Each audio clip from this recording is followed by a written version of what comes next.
Welcome to the Slop Farm. Enjoy the video. You start by launching Pages and selecting a template that matches your goal.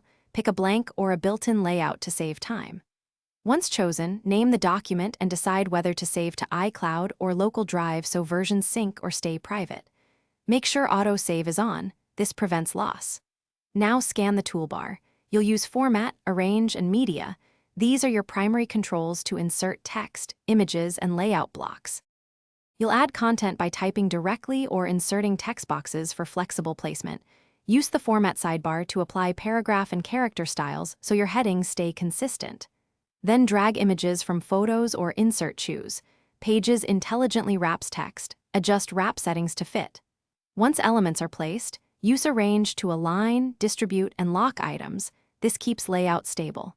Repeat for charts or shapes, and always check spacing and font hierarchy to ensure readability. Finish by exporting or sharing.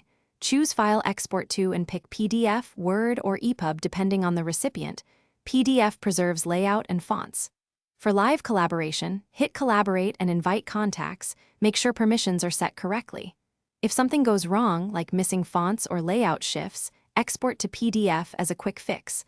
Alternatively, embed fonts or open on the same Mac OS version. Finally, save a copy and verify the final file before sending.